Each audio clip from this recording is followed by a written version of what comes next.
네, 반갑습니다. 경희대에서 그 회사법을 담당하고 있는 권재열입니다. 사실은 제가 어쩌다가 이 감사연합회하고 이렇게 협업을 하는 경우가 많이 생겼는데요. 그러다 보니까 감사, 어떤 우리 상법상의 감사뿐만 아니라 외관법상의 감사 제도에 관해서도 많이 또 깊게 훑어볼 수 있는 기회가 생겼던 것 같습니다. 사실은 이제 제가 이 분야에 공부를 좀 하게 된 가장 주된 이유는 저희 유학 시절에 지도 교수님이 회계감사법 전공이었기 때문에 그분 수업을 들으면서 이것저것 공부하다 보니까 제가 교수 생활을 하면서도 이 분야에 좀 재미있게 훑어본 것 같습니다. 그런 단계에서 회장님께서 저보고 이 감사위원회 제도가 가지고 있는 장점도 있겠지만 단점도 분명히 존재할 것이고 이 장단점을 단순히 소개를 하는 것보다는 기존에 있는 상근 감사 제도하고 비교해서 한번 살펴보는 것이 양자의 어떤 차이점을 비롯해서 수용할 것, 또 버릴 것, 개선할 것을 확연하게 드러낼 수 있지 않는가라고 하는 말씀을 주셔가지고 이번 기회에 제가 좀 열심히 들여다봤습니다. 하지만 문자로 남기기에는 아직까지 불분명한 부분도 있고 해서 제가 슬라이드는 나름대로 작성을 했지만 특별히 개인적으로 드리고 싶은 말씀은 슬라이드 없는 내용을 좀 더 첨언을 하고자 합니다.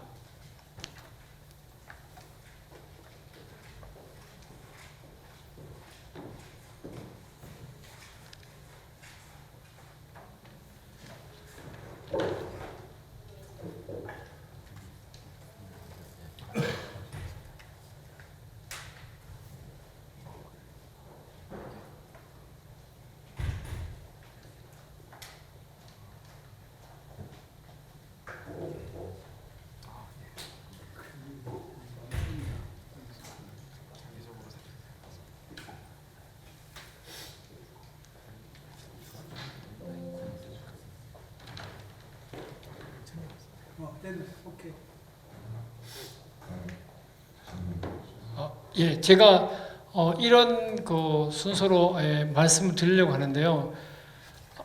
많은 분들이 감사에 대해서 익히 알고 계실 것이지만 또 나름대로 제의 주장을 이제 펼치기 위해서 좀 일반론적인 말씀을 함께 하고자 하니까 좀 양해를 부탁드리겠습니다.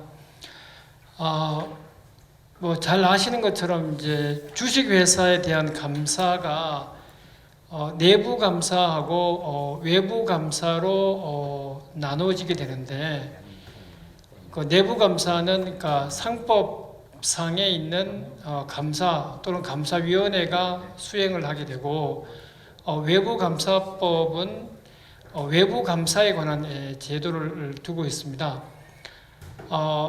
우리가 주식회사에서 감사 또는 감사위원회는 필수 기관으로 알고 있지만 실제 주식회사에서 자본금 10억 원 미만인 경우에는 굳이 감사를 둘 필요가 없습니다. 그러니까 주주총회가 그 감사 기능을 대신해도 되는 것으로 규정을 하고 있고 유한회사의 경우에도 감사는 반드시 두어야 하는 그런 기관은 아닙니다.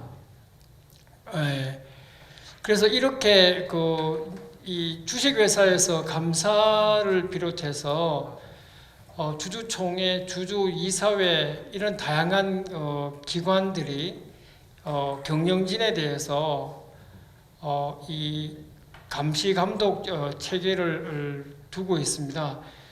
전반적으로 보면 가장 기본적인 카테고리는 감사가 이사에 대해서 감시 감독을 하는 것으로 설계를 했지만 잘 아시는 것처럼 우리나라의 경우에는 임직원에서 임원은 이사 감사를 주로 이야기를 하고 되고 감사는 이사하고 준하거나 아니면 약간 그 거리가 있는 이런 식으로 이해를 하다 보니까 감사가 이사에 대해서 제대로 감시 감독을 못한다는 생각 때문에 이사회의 멤버들이 이사를 각자 감시 감독하고 주주총회가 경영진에 대해서 감시 감독하는 아주 다층적인 구조로 되어 있습니다. 따라서 상법상에 적혀져 있는 그 감사의 기능은 굉장히 단순하게 적혀져 있습니다만은 상장회사를 염두에 두게 되면 외부 감사법하고 엮여져서 굉장히 감사의 기능은 클 수밖에 없다고 요약을 할 수 있겠습니다.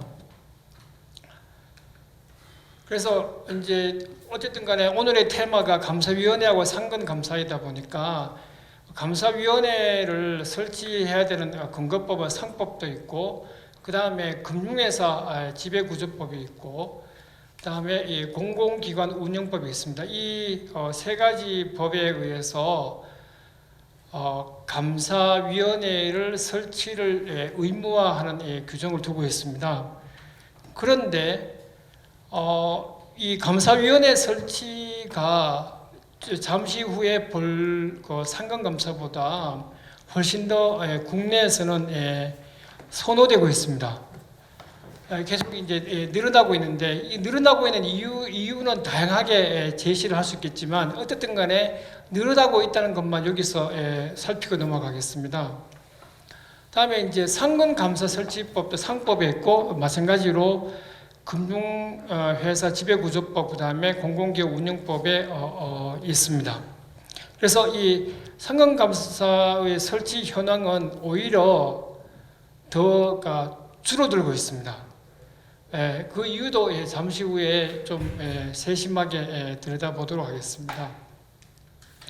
그래서 그러면 감사제도가 왜 필요하냐 인데 너무나 잘 아시는 것처럼 감사는 이사의 직무 집행에 대해서 감시를 해서 대리인 문제를 줄이는 데 가장 주된 역할을 하게 되고 그리고 상법은 업무 감사를 한다라고 적혀져 있지만 회계 감사를 하는 내용까지 구체적인 규정을 두고 있습니다.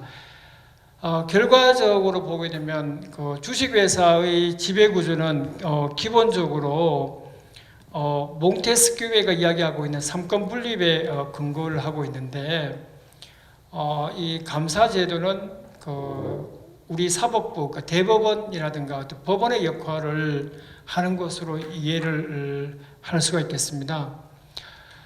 이 감사 제도는 우리 상법이 제정되는 시점부터 들어와 있었지만 아까 전에 회장님께서 모두의 말씀을 하신 것처럼 감사위원회는 이 99년도에 IMF로 인해 상법 개정을 하는 과정에서 들어왔습니다.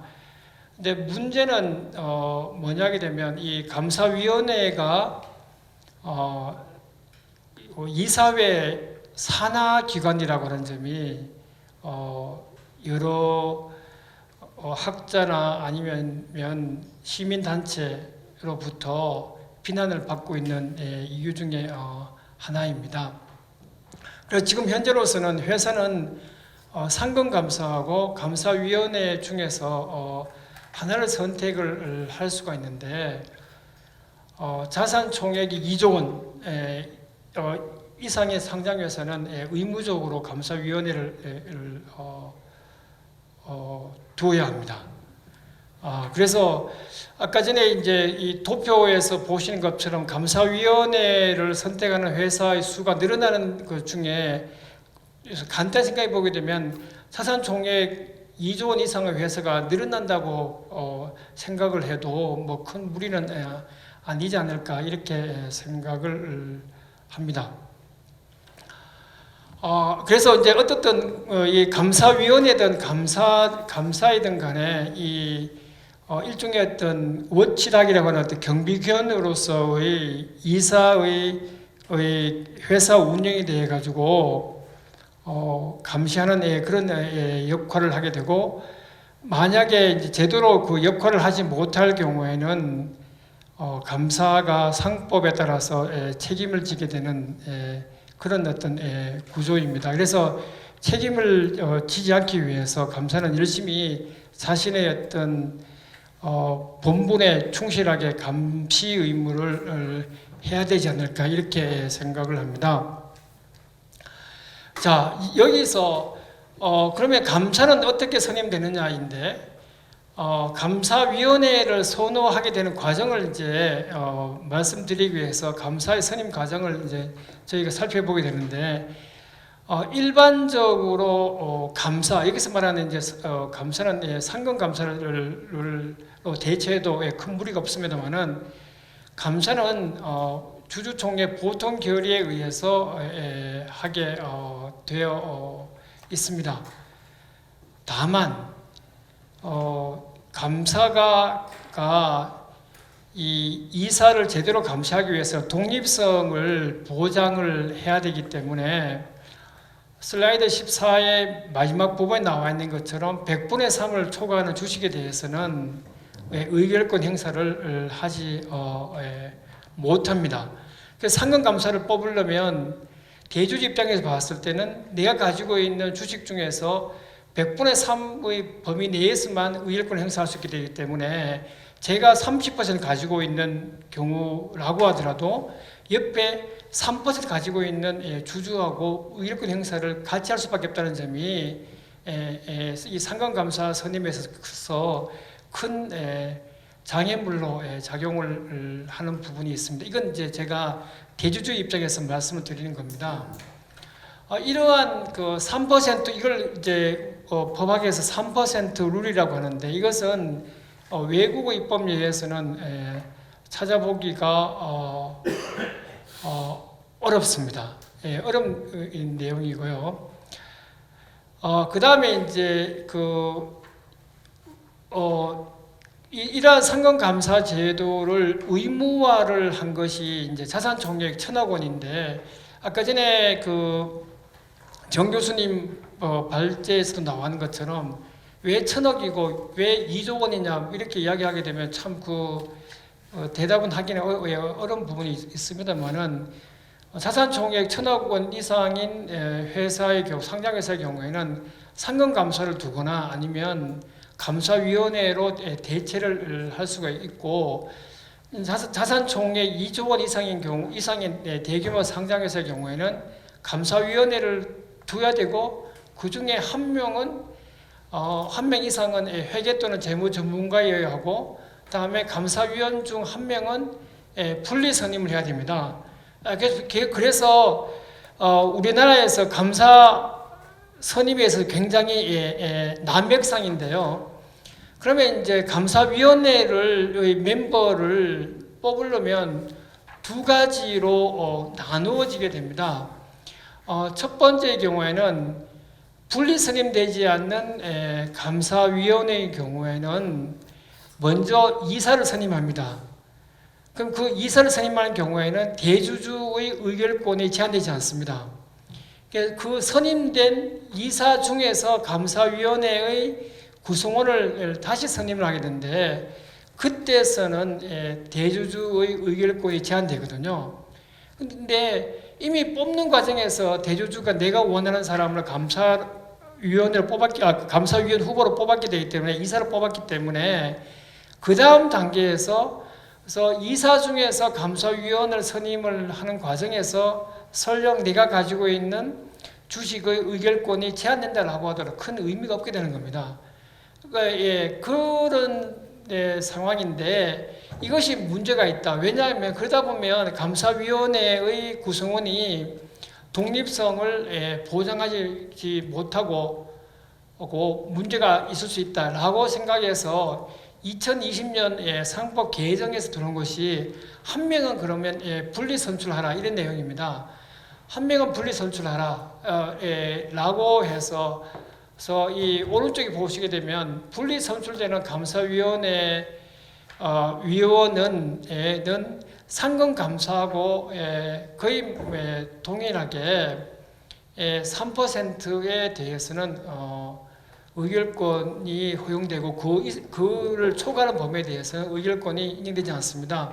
저는 이제 2020년도에 상법 개정을 하는 과정에서 분리 선출되는 감사위원에 대해서 이 대주주 의결권을 제한하는 것에 대해서 저는 여러 공청회에서 제가 반대를 했습니다. 왜 반대를 했냐게 되면 분리 선출된다라고 하더라도 그 감사는 이사의 지위를 같이 가지고 있습니다. 이사를 선임을 한다는 것은 결국은 주주가 내가 투자한 돈을 잘 굴러서 이익을 나게 하도록 하는 것이 주된 내용인데, 근데 내가 투자한 돈을 잘 굴릴 사람을 가 마음대로 뽑지 못하는 것이 문제가 있지 않느냐라고 주장을 한 바가 있습니다. 뭐 하여간에 그럼에도 불구하고 지금 어쨌든 간에 법이 통과되어 가지고 지금 시행되고 있고 그래서 복잡한 구조로 되어 있습니다. 그 다음에 이제 우리가 일반적으로 계약이라고 하는 것은 내가 당신하고 계약을 맺고 싶다. 그러면 계약을 맺자라고 해서 합의가 되어야지만 계약을 체결하게 되는데 주주총회에서 감사를 선임을 하게 되면 회사가 그 감사로 선임된 자하고 계약을 체결해야 됩니다. 그러면서 당신에게 어느 정도의 보수를 주겠다 이런 식으로 이제 결정을 하게 되고 임기가 몇 년인가 하는 식으로 결정을 하게 되는데요. 2017년도에 대법원 판결에서 전원합의체 판결에서 이사나 감사 선임할 때 굳이 계약을 맺을 필요가 없다라고 판결을 내렸습니다. 왜냐하게 되면 감사로 선임된 자가 대표이사의 입장에서 봤을 때 그렇게 마음에 들지 않는 경우에는 감사 선임 계약을 맺지 않을 것이다. 따라서 이 감사를 주주총회에 선임하게 되게 되면 굳이 그냥 이 감사 선임 계약을 맺지 않는다라고 하더라도 그 선임된 자가 감사가 되고자 하는 마음만 있으면 감사로 된다 이런 어떤 입장입니다. 제가 굳이 이 판례까지 말씀을 드리는 것은 우리 법은 감사의 독립성에 포커스를 두고 있다는 겁니다. 감사의 어떤 전문성이라든가 뭐 감사가 지녀야 하거나 구비해야 되는 그런 여러 가지 기능에 관해서는 크게 의미를 두지 않는 것이 현실인 듯 보입니다.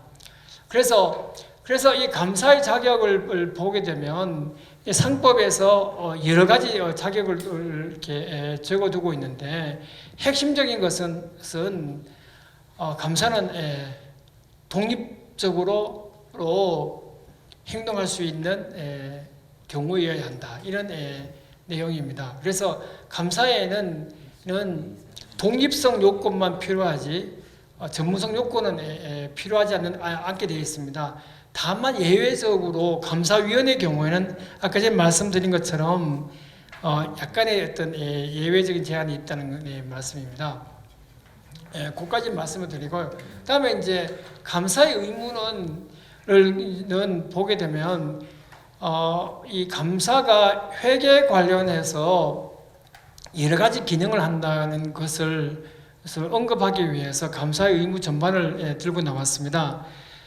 제가 여기서 파워포인트에서는 적어두고 있지 않지만 외부감사법상 외부감사인을 선임하는 등 여러 규정을 보게 되면 감사의 외부 감사 관련된, 그러니까 내부 감사의 외부 감사 관련된 역할이 굉장히 많은데 그것은 상법 규정이 아니기 때문에 차치하도록 하겠습니다. 그래서 이제 선관주의 의무를 두고 있고요.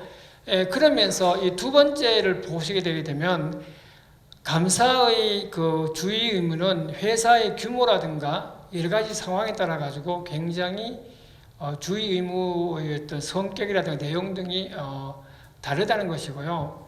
그 다음에 감사가 열심히 감사를 하고 싶은데 그 감사를 맡고 있는 경우에는 감사의 의무는 올라간다는 겁니다.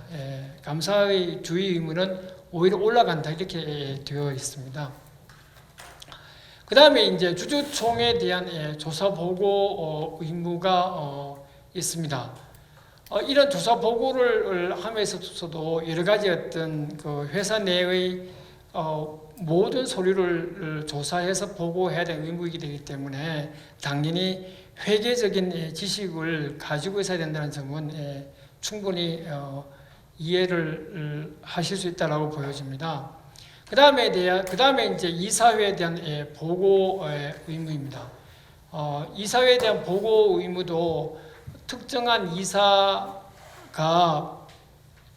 법령이라든가 정권에 위반한 행위를 하는 경우에 대해서는 이사회 보고하고 그렇기 때문에 이사회가 이사회를 이제 소집을 하게 돼 이런 어떤 구조로 되어 있습니다. 그 다음에 이제 감사록 작성 의무가 있고요.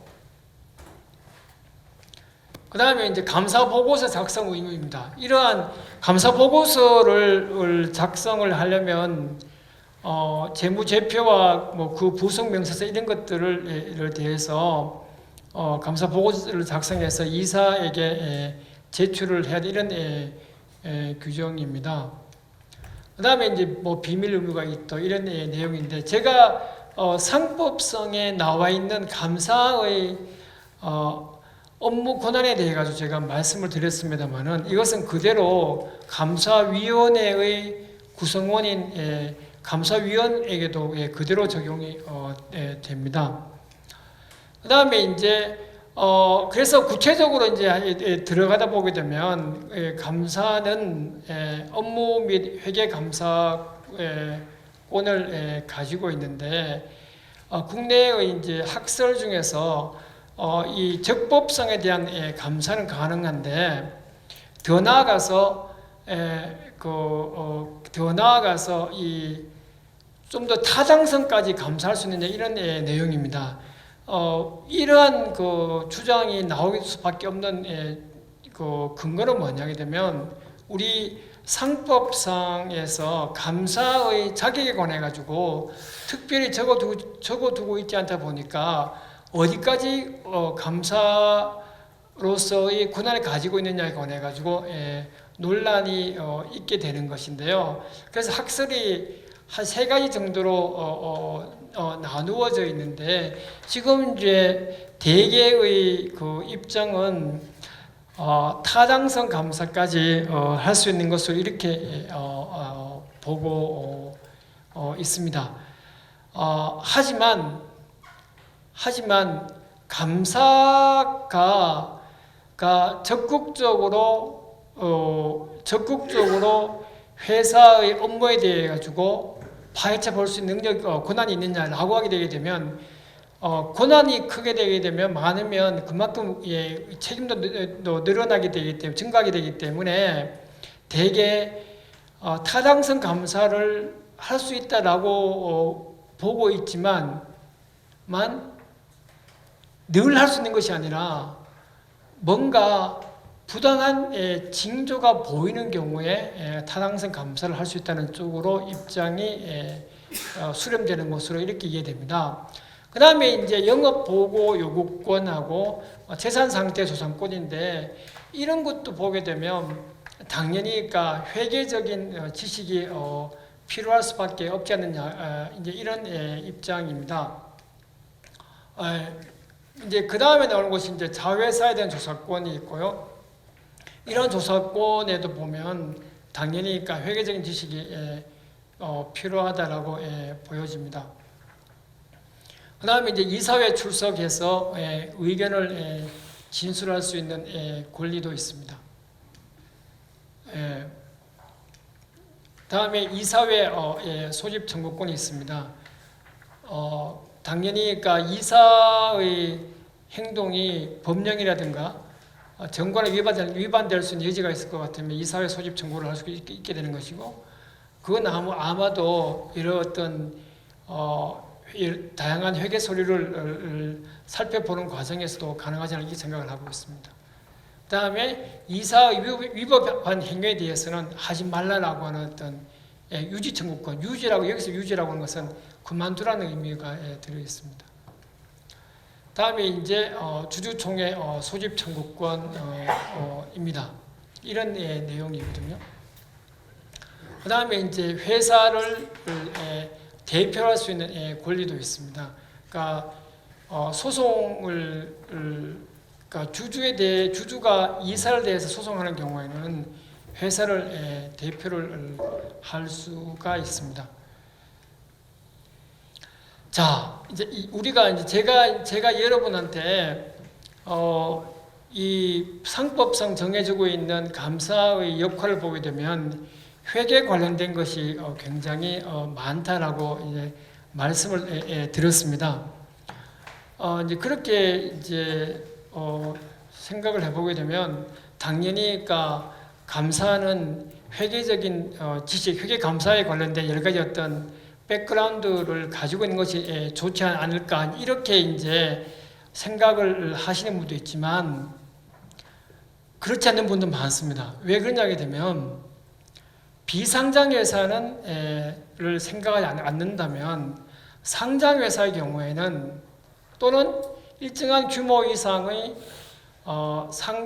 일정한 규모 이상의 비상장 회사 또는 유한 회사의 경우에는 어차피 외부 감사를 받을 것이 되기 때문에 굳이 상장 회사의 감사가 회계에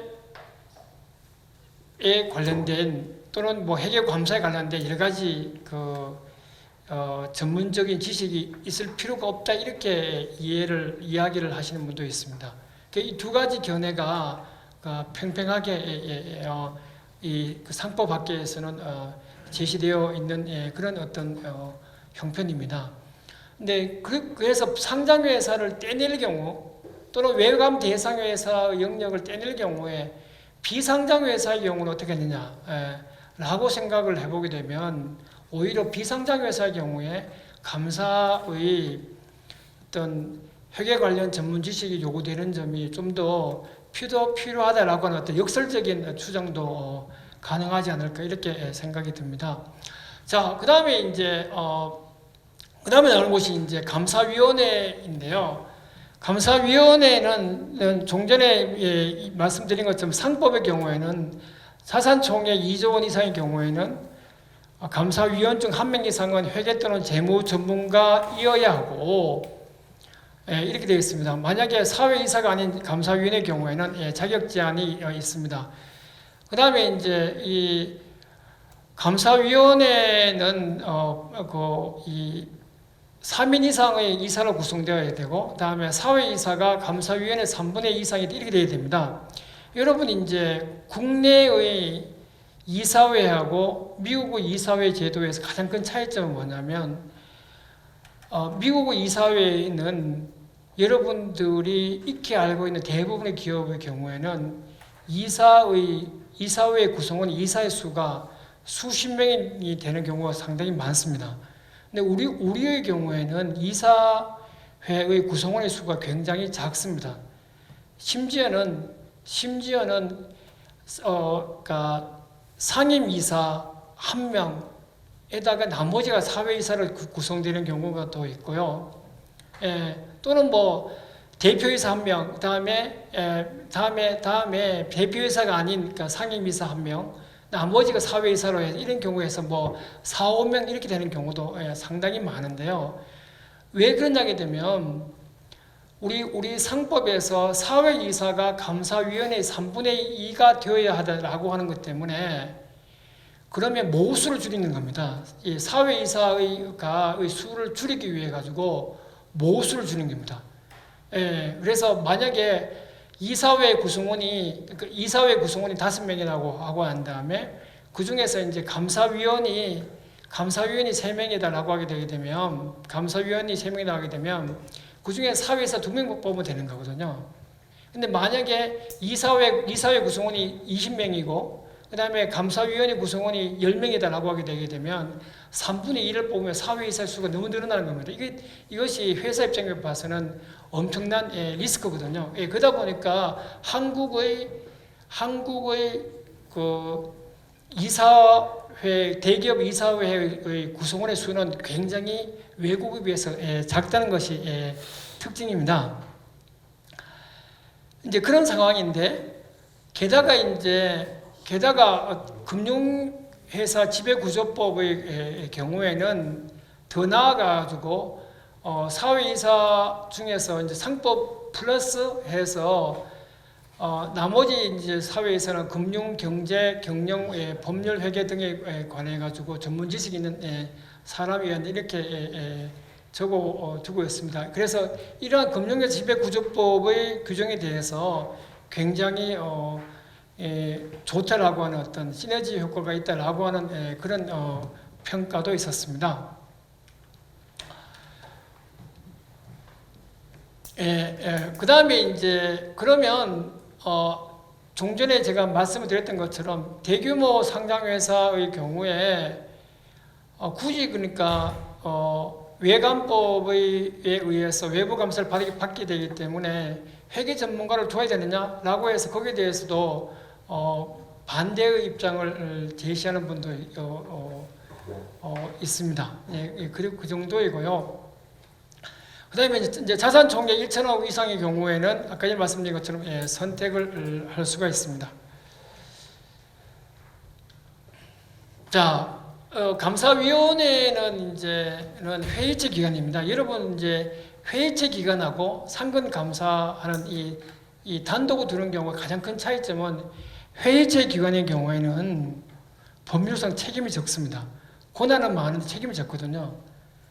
그런데 이 상근 감사를 둘 경우에는 회의체가 아니기 되기 때문에 책임이 올라가는 어떤 증가하는 그런 어떤 측면이 있습니다. 게다가 이제 우리 상법상에서 이사의 책임을 제한을 하게 되는데요. 감사위원은 잠시 후에 말씀을 드리겠지만 대개 우리나라의 경우에 사회이사로 선임되게 되는데 이 책임 제한이 가능합니다. 정관에 의해서 책임 제한이 가능한데 사회이사의 경우에는 3배까지 책임을 물릴 수 있게 되는데요. 정관에 규정이 있는 경우에는. 그런데 상임감사인 경우는 6배까지입니다. 그래서 상임감사를 둘 경우에는 상임감사가 혹시나 잘못해서 어떤 책임질 만한 일을 했다라고 할 경우에는 6배까지 책임을 부담을 해야 하는 그런 어떤 측면이 있습니다. 그러다 보니까 앞서서 말씀드렸던 것처럼 감사위원회가 상근감사 제도보다 훨씬 더 많이 선호되고 있는 것으로 이렇게 보여집니다. 다행히 이제 이 발표를 준비하면서 삼정에서 나온 자료를 보니까 코스피 200 회사 중에서 회계 재무 전문가를 둔 곳이 거의 40%를 초과하는 상황이었고, 밑에 보게 되게 되면 뭐 여러 가지 어떤 그 다양한 영역에 있는 분들은 아마도 금융회사를 전조를 하고 있는 것으로 보여집니다.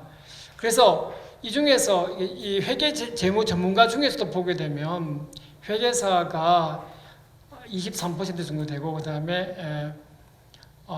그다음에 이제 어떤 여러 가지 그 전문성을 보장하기 위해서 학위를 가지고 있는 자가 회계 재무 분야의 36.7% 정도 이렇게 되었습니다.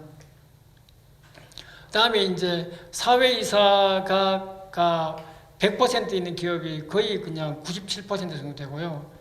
그다음에 5개 회사에 대해서만 이 사회이사의 비중이 조금 줄어들었습니다. 3분의 2 정도 되는 거죠. 이런 내용입니다.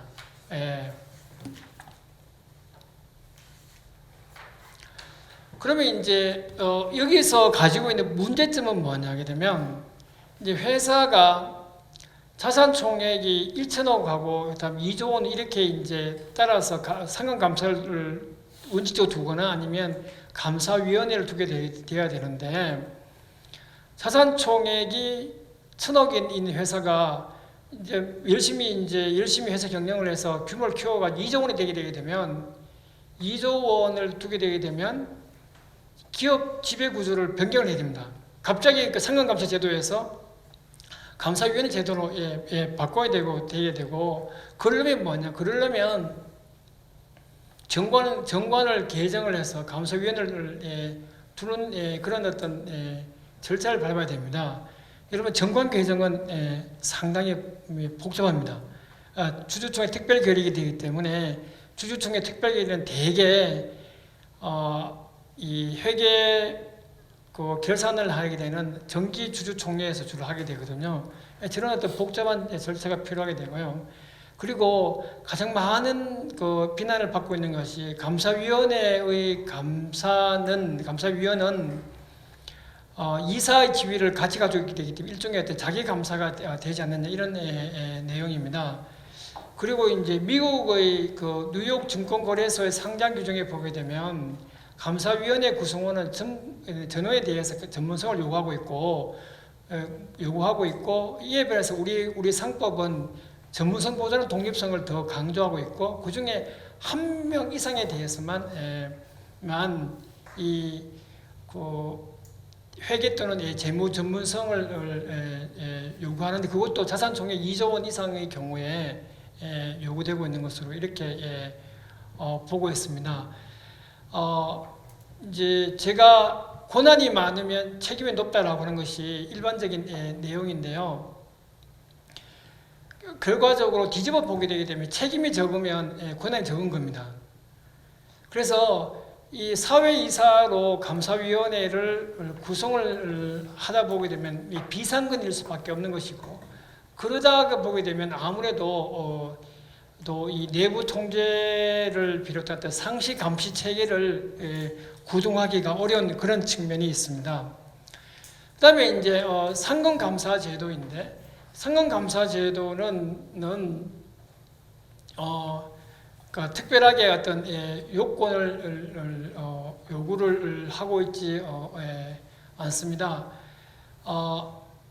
이 주의 의무 측면에서 보게 되면 상근한다는 경우가 비상근한다는 경우보다 훨씬 더 주의 의무가 높게 되기 때문에 책임이 높아집니다. 그래서 상근 감사 제도를 도입을 하게 되게 되면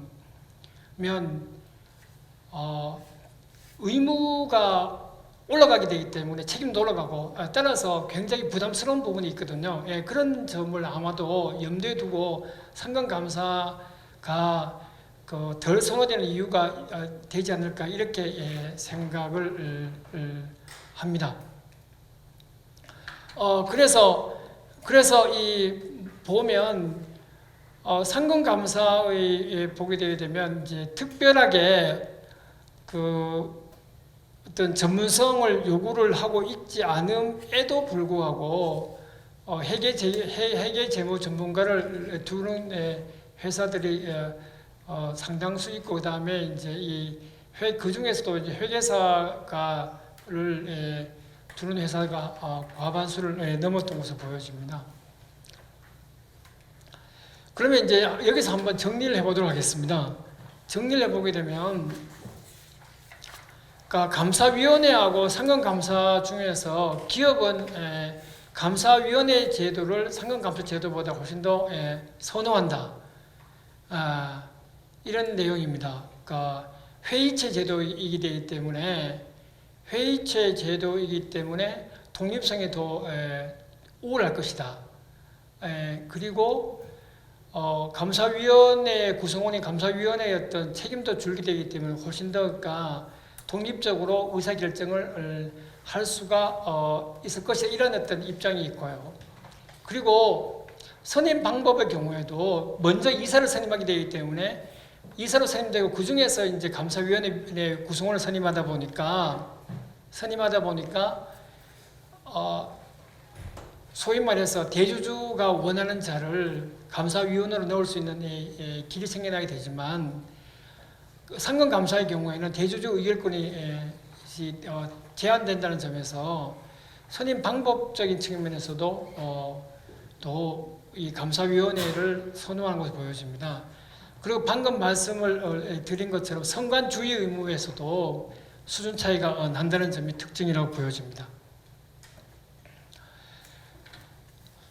자, 이제 이러한 감사위원회 제도하고 상근감사 제도 중에서 어떤 것을 이제 선호해야 될 것이고 어떤 것을 좀 더 우월적인 것으로 평가를 해야 될 것인가 권해가지고 국내에서 논문이 그렇게 많지는 않았습니다. 제가 관계 기업에 대해서 한번 이렇게 자료를 좀 달라고 이야기했더니 특별한 자료가 없다고 해서 뭐 여러 어떤 학술적인 논문을 참조한 것인데요.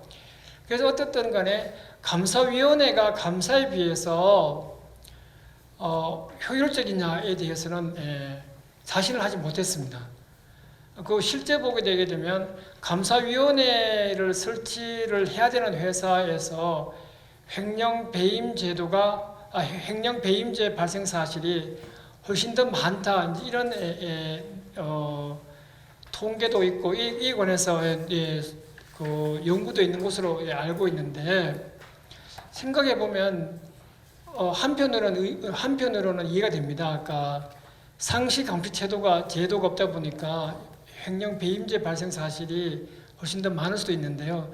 또 한편으로 봐서는 감사위원회를 둬야 되는 회사의 경우가 훨씬 더 규모가 크다 보니까 횡령 배임의 어떤 경우도 늘어난다. 이런 어떤 반론도 가능하지 않을까 이렇게 생각을 합니다.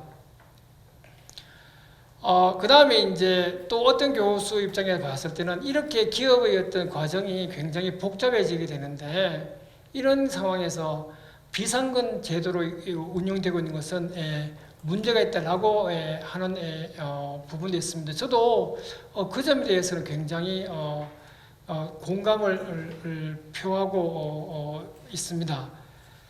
이런 내용이고요. 그래서 이제 제가 제언을 하고자 하는 것은 선택을 하는 것이니까 의무적으로 감사위원회를 두어라 이렇게 하기보다는 감사위원회 제도가 상근감사 제도보다 반드시 효율적이라고 자신을 못하는 한에 있어서는 이 선택하도록 하는 것이 좀 더 맞지 않느냐 이런 생각이 듭니다. 그 다음에 감사가 가지고 있는 행해야 될 여러 가지 어떤 권한과 의무를 생각을 해봤을 때 회계 또는 재무 전문가의 요건을 좀 더 강화해서 한 명보다 좀 더 늘리는 것이 좀 더 필요하지 않나 이런 생각도 한편으로 들기도 합니다만은 회계하고 재무 전문가 중에서 좀 더 비중을 두게 되면 회계 전문가의 요구를 좀 더 늘리는 것이 좀 바람직하지 않을까 이렇게 생각을 합니다. 그래서 이러한 개선책을 이미 20대 국회에서 어느 의원이 제출한 바가 있었습니다. 그래서 제가 뭐 제언하는 것이 어떤 급조된 것이 아니라 이미 오래전부터 있어 왔던 주장이라고 말씀을 드리고 싶습니다. 다만 한 가지 보게 되면 감사위원회 제도를 그만두고 상금감사로 가기에는 앞서 상법에 적어두고 있는 다양한 규정, 여러 규정을 고쳐야 하게 되기 때문에 그거는 좀 지난한 업무가 아닐까라고 생각을 하게 됩니다. 따라서 단순하게 그 감사위원회하고 상금감사 중에서 기업으로 하여금 선택할 수 있도록 하는 것만으로도 일부 진전된 것이 아닐까 이렇게 생각을 합니다. 갈수록 뭐 아까 전에 우리 그 정 교수님께서 발제하시는 것처럼 여러 가지 내부 회계 관리 제도를 비롯한 내부 통제 문제도 있고 다양한 회계 또는 회계 감사 이슈가 제기되고 있는 상황에서 달랑 재무 전문가만 가지고 감사위원회의 구성원을 그 전문성을 요구하는 것은 좀 더 이 어떤 우리나라의 국격을 높이는 데는 좀 제한적이지 않을까 이렇게 생각을 해서 이런 제안을 하는 것으로 해서 저희 발제를 마치도록 하겠습니다. 감사합니다. 예, 안녕하십니까. 이번에 이제 그 제2주제 토론을 맡은 한양대학교 법학전문대학원의 안태준 교수입니다. 저는 뭐 개인적으로 이제 그 변호사이기도 하지만은 이화의 한영회계법인에서 이제 파트너 겸 이제 법무실장으로 일한 바가 있어가지고 이런 이제 우리 회계감사 이쪽 분야에 대해서는 뭐 저도 평소부터 이제 관심이 많고 그래서 이런 자리에 불러주셔서 영광으로 생각하고 있습니다. 자, 우리 그 권재열 교수님께서 우리 감사위원회 제도하고 감사 제도에 대해서 쭉 비교를 하시면서 상세하게 설명을 해주셨는데 저도 많이 공감하는 부분도 있고 또 제가 추가할 부분도 있는데 그런 것들 몇 가지 간략하게 설명을 드리도록 하겠습니다. 자, 우선 이제 권 교수님께서도 간단하게 지적한 바가 있는데 사실은 이제 회사의 이것도 이제 지배구조의 일종인데 회사 지배구조는 사실은 이제 각 나라의 여러 가지 정치 경제적 상황 그 다음에 이제 여러 역사적 배경 그런 거에 따라서 사실 각 나라별로 이제 서로 이제 다른 이제 특징을 가지고 이제 형성되어 왔는데 사실 이제 우리나라 같은 경우에는 이제 기존의 제도에 상당히 이제 독일이나 일본에서 수입되어 온 여러 가지 이제 제도에 이제 IMF 전후로 이제 미국의 이제 여러 회사 지배 구조의 제도들이 많이 들어왔습니다. 이 감사위원회 제도도 이제 그 제도의 한 가장 이제 대표적인 예 중에 하나인데, 근데 이제 미국의 경우를 보면은 구조적으로 이제 집행 기능하고 그 감사 기능이 이제 분리가 돼 있죠. 그래서 소위 이제 집행임원들이 이제 집행 기능을 담당하고 이사회는 기본적으로 이제 감독 업무에 이제 치중이 돼 있고 일본도 이제 법 개정을 하면서 이제 감사위원회 설치 회사에 대해서는 이제 집행임원 제도를 필수로 하도록 해서 업무 집행 기능하고 이제 감독 기능을 분리하고 있습니다. 그런데 우리는 이제 감사위원회 제도를 수입을 하면서 여전히 기존의 이제 이사회의 기능이나 이런 부분은 기존과 같이 이제 유지가 되고 있어서 우리 법상으로 보면 이제 이사회가 업무 집행 권한도 가지고 이제 감독 권한도 동시에 가지는데 이런 이제 구조적인 사실은 이제 이사회에서 사실 자기가 업무 집행을 하면서 자기가 이제 감독을 하는 건 사실 이제 자기 감사에 이제 모순이 생긴다 이렇게 이제 얘기를 하는데 이런 이제 우리 법상에 약간 그 구조적인 좀 모순점이 있고 그게 이제 감사위원회 제도의 사실 이제 가장 대표적인 이제 구조적 문제라고 이제 이론적으로 이제 지적되는 부분 중에 이제 하나라고 할 수가 있습니다. 그리고 이제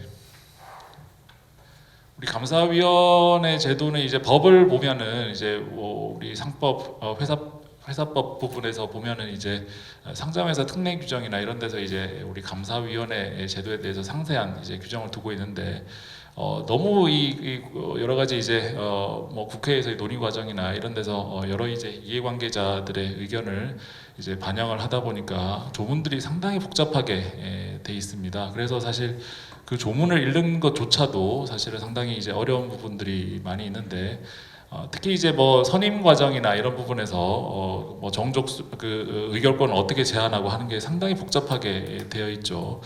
그래서 이제 전문가들도 사실 그거를 이제 조문을 상세하게 쳐다보지 않으면은 사실 명확하게 그걸 이제 구분하기가 쉽지가 않은데 아까 그 우리 공 교수님께서도 일부 말씀을 하셨지만은 이제 감사 같은 경우에는 이제 선임 과정에서 무조건 이제 3% 의결권 제한이 이제 적용이 됩니다.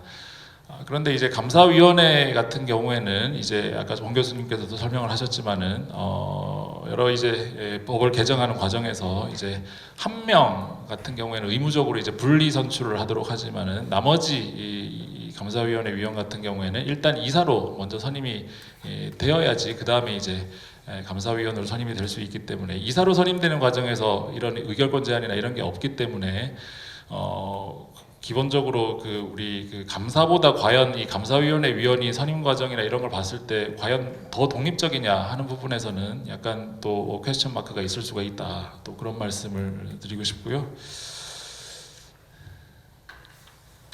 그 다음에 이제 우리가 뭐 1천 자산 총액 이제 1,000억 원 이상, 그다음에 2조 원 이상 이렇게 이제 뭔가 규모별로 적용되는 감사 기구를 이제 달리 규정을 하고 있는데 아까 이제 여러분들이 지적을 하신 것처럼 사실 1,000억 원, 2조 원이라는 게 뭐 사실은 필연적으로 이제 그렇게 돼야 될 사실 이유는 사실 생각하기가 쉽지가 않은데 뭐 1,000억 원 이상 2조 원 미만에 대해서 우리가 이제 지금 감사기구로서는 감사와 감사위원회 중에 선택을 하도록 되어 있는데 우리가 이제 뭐 회사별로 사실 여러 사정이나 뭐 여러 가지 그 인적 구성이나 이런 것들이 다양할 텐데 그런 특징에 따라서 이런 거를 사실 선택지를 이렇게 두는 게 오히려 각 회사별로 효율적인 어떤 지배 구조를 구축하는 데 도움이 되지 않을까.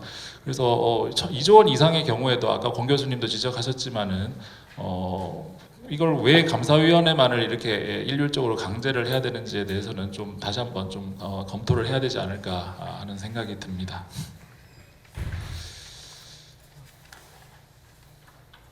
자, 그리고 이렇듯 이제 감사위원회 제도에 대해서도 여러 가지 좀 뭐 문제점들이 많이 이제 지적되고 있는데 그럼 그렇다고 해서 뭐 감사라는 게 만능이냐? 이미 IMF 이전에 이제 감사라는 제도가 여러 가지 기능을 제대로 못한다고 해서 이제 IMF 전후로 해서 여러 이제 법을 개정하면서 이제 감사위원회 제도를 도입한 건데 여전히 이제 그런데 이제 감사 제도는 우리 법에서 선택지로 지금 남아 있잖아요. 그 우리 감사 기구의 하나의 옵션으로서 이제 남아져 있는데. 최근에 여러 이제 감사기구 관련된 여러 가지 이제 입법이나 아니면 여러 가지 뭐 실무적인 어떤 가이던스나 이런 것들을 보면 대부분 이제 감사위원회 쪽에 이제 독립성이나 효율성만 초점이 맞춰져 있다 보니까 감사 같은 경우에는 사실 여러 가지 문제점에 대한 개선이나 이런 것들이 좀 게을리되고 있는 측면이 많은 것 같습니다. 특히 이제 선임되는 과정에서 이 독립성이 사실 확보되는 게 중요한데. 감사위원회 위원 같은 경우는 아시다시피 이제 상장회사들 같은 경우에는 사회이사 후보 추천위원회, 사회이사들이 다수인 사회이사 후보 추천위원회를 통해서 이제 후보로 지명되기 때문에 어느 정도 이제 독립성이 확보가 될 수 있는 반면에 감사의 경우에는 뭐 그런 게 사실 이제 제한이 없죠. 그러다 보니까 뭐 회사 쪽에서 사실은 이제 추천하는 사람들이 그냥 이제 감사로 선임되는 경우가 많이 여전히 있는데 감사의 경우에도 이런 이제 후보 추천 과정에서부터 뭔가 좀 독립성이 확보될 수 있는 그런 이제 제도적 보완이 필요해 보이고 그리고 이제 그 우리 감사위원회 위원 같은 경우에는 여러 법상의 이제 자격 요건이라든가 결격 요건이라든가 이런 것들이 이제 적용이 되는데 이제 상근 감사의 경우에도 이제 1,000억 원 이상의 상장 회사 같은 경우에는 이제 그런 비슷한 이제 자격 제한이 적용이 되지만은 여전히 이제 많은 회사들에 대해서는 지금 감사에 대해서 어떤 자격 제한이나 이런 것들이 특별히 없는 상황입니다. 그래서 우리가 감사라는 게 여전히 법상의 하나의 옵션으로 남겨져 있는 이상 감사에 대한 여러 가지 독립성이나 효율성을 제고할 수 있는 어떤 그런 제도적 개선도 같이 병행이 돼야 되지 않을까 하는 생각입니다. 네, 저는 이 정도로 마치도록 하겠습니다. 네, 두 분 강의 2기 주제와 관련해서 발표와 토론이 진지하게 있었습니다. 사실은 이번 이 주제를 정할 때 굉장히 감사위원회의 개선과 관련된 구체적인 대안이 좀 나와주기를 사실 바랬거든요. 그래서 거기에 관련된 질문 두 가지만 드리겠습니다. 첫째, 감사위원들이 현재 한국에서 감사위원들이 연임을 2번 내지 3번 자격까지 하면요 이렇게 하도록 지금 할 수 있도록 되어 있어서 3년씩 하는데 9년을 지금 한 최하장에서 되고 있습니다. 6년을 하더라도 이 연임을 받고 싶어가지고 가만히 앉아서 한 달에 500만 원, 많게는 1000만 원씩 이렇게 돈이 들어오니까 상감사보다 적지만은 어쨌든 편하게 이런 자리를 계속하고 싶다 그래서 말을 안 한대요. 다음 연임을 받기 위해서. 그래서 지금 이게 굉장히 감사 임기에 대한 문제를 그걸 좀 심각하게 좀 다루어줘야 될 것 하나 있고요. 두 번째는 감사의 아까 전문성을 살리기 위해서 이제 외부 인사니까 독립성은 이제 갖춰진 거 아니냐 그러는데 거기에 이제 전문성을 살린다고 회계 또는 재무 전문가 1인 이상 이렇게 이제 되어 있어요. 물론 모범 규준에는 아까 얘기가 없던데 2인 이상이 요구되고 있습니다. 그래서 감사위원회 모범 규준이라는 걸 보면요. 그런데 그 두 가지 다 포함해서 지금 많은 또 논의가 있는 것은 회계하고 재무하고를 착각을 하고들 계신 것 같아요. 회계하고 재무는 전혀 다른 겁니다. 이거를 이제 모르시는 분들이 대학에서요, 경영학과에 이제 회계 전공, 재무 전공 있잖아요. 교수들의 출액이 다르고 강의 내용이 전혀 달라요. 그 착각을 해요. 재무면 회계가, 회계면 재무 다 할 수 있는 것을 생각하는데, 재무는 파이낸싱 디시전입니다. 어떻게 자금을 조달하고, 쉽게 말하면 어떻게 그 자금을 활용해야 투자할 것이냐, 그걸 하는 사람들이고, 재무제표, 파이낸셜 리터러시를 주장하는 삭스법에서의 파이낸셜 리터러시는 그게 아닙니다. 재무제표를 읽을 줄 아는 능력이 있느냐, 거기에 이제 IFRS를 비롯해서 미국의 GAP 이런 하여튼 회계를 치면은 일반 기업의 기준, 이 두꺼운 거를 이걸 전부 다 이해할 수 있어야 되거든요. 그러니까 이건 재무 자금 만졌다 이렇게 해가지고서 은행원 출신, 그러면 재무, 그러면 회계 또는 해서 오히려 그 규정을 둠으로 인해 가지고 우리 법학 교수님들이 주로 이제 저도 법무부에 회사법 개정위원을 참여했습니다만은 같은 건 비슷한 건 줄 알아요. 근데 초창기에는 비슷했죠. 그래가지고 분화가 안 됐을 때는. 그런데 지금은요 분화가 완전하게 되어 있습니다. 그래서 서로 기능이 전혀 다르고 교수 출입도 다르고, 그리고 이거를 또는이라고 하고서 법학 교수들이 그렇게 해두는 바람에 재무 전공자들만 가지고서 하고 회계 전공자는 아예 안 해도 법을 충족하게 되어버리거든요. 그러면은 이게 무슨 위원회입니까? 감사위원회잖아요. 그것이 이사회 내에 위원회로 되어져 있던, 어쨌든 감사위원회는 감사할 수 있는 안목이 있어야 되는데 전문가가 없어요. 아까 회계사분들 만나기 힘들다고 하는 얘기 나오신 분도 계십니다만은, 그러나 제도는 어쨌든 그건 변론으로 하고 따지고 오히려 회계 또는 감사 전문가로 말을 바꿔줘야 된다. 회계도 재무회계 있고 관리회계도 있고 이렇게 있거든요. 그래서 이게 회계 또는 감사 전문가라고 재무를 빼야 된다. 결론은 그겁니다. 거기에 대해서 우리 고견을 발표하신 공 교수님께서 좀 해주시죠. 시간이 지나서 짧게 좀 부탁드립니다. 네, 사실은 제가 제도적인 말씀을 드린 것이고 제도를 어떻게 운영하는지 관한 것은 이 법학자가 할 일은 아니라고 생각이 들거든요. 저는 주로 이제 제도가 고유하게 가지고 있는 문제점을 제가 여러분에게 말씀을 드린 것이고요. 아무리 좋은 제도라고 하더라도 남용할 경우에는 그건 뭐 방법이 없는 겁니다. 그 제도를 바꾸는 수밖에 없다는 말씀 드리고 싶고, 사실은 뭐 저는 그 회사법 학자이기 때문에 약간 거리가 있는 비영리 법에 대해서는 좀 전문성이 없다고 생각해서 말씀드리기가 혹시나 틀릴 말씀 을 드릴 수 있게 되기 때문에 좀 주저하겠습니다. 그런데 사실은 여러 협의회를 비롯해서 단체에다가 상근감사하고 감사위원회에 관련해서 자료를 달라고 제가 여러 군데, 그러니까 제가 이제 회장님이 말씀하셔가지고 여러 관련 단체에다가 요구를 했습니다. 요구를 했더니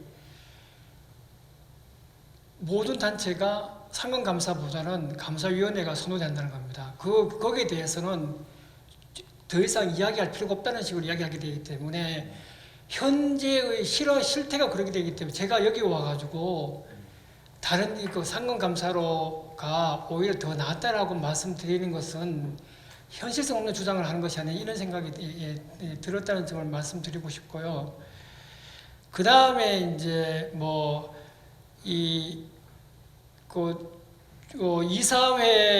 이사회의 구성원이고, 그 다음에 저는 어쨌든 간에 감사위원을 뽑는 과정이 저는 가장 감사위원을 선호하게 된 이유 중에 가장 크다고 생각을 합니다. 그리고 이 우리나라의 경우는 그러니까 시행령에서 감사의 임기가 6년, 9년 이렇게 적어두고 있는데 외국의 예를 들게 되면 어느 특정한 시민단체에서는 우리나라에서 6년, 9년을 빼라고 했습니다. 왜 감사의 임기를 제한하느냐? 감사 임기를 더 제한하지 말라. 10년, 20년 해도 뭐가 문제냐? 이렇게 주장하는 부분도 있습니다. 전문성이 더 강화되게 되기 때문에 유착의 문제가 아니라 오히려 감사의 기간을 6년, 9년으로 하는 것 자체가 문제다. 이렇게 주장을 하는 것도 있기 때문에 제가 뭐라고 말씀드리기가 좀 어려운 부분이 있습니다. 마지막으로 이제 재무 전문가의 문제인데요. 제가 여러 어떤 외국의 예를 찾아봤는데 우리의 상법의 규정은 미국의 경우를 본땄더라고요. 미국의 경우가 그러니까 상장회사의 경우에는 회계 또는 재무 전문가를 한 명 이상 두도록 이렇게 되어 있습니다. 이 법학을 한 사람 입장에 봤을 때는 외국에서 전혀 없는 제도를 들쑥 이렇게 들고 와서 이렇게 하자라고 이야기하기가 좀 어려운 부분이 있게 되기 때문에 제가 회장님의 말씀 제가 충분히 이해를 했음에도 불구하고 외국의 예가 없다는 것을 한번 좀 강조하고 싶고요. 또 한 가지 아까 제가 조금 전에 말씀드렸는데 오히려 상장회사의 경우에는 어차피 외부 감사를 받을 것이기 되기 때문에 회계 전문가를 둘 필요가 뭐가 있겠느냐 이렇게 주장하시는 분도 있기 때문에 저는 그 중간에서 어정쩡한 입장이라고 말씀드리고 싶습니다. 이상입니다.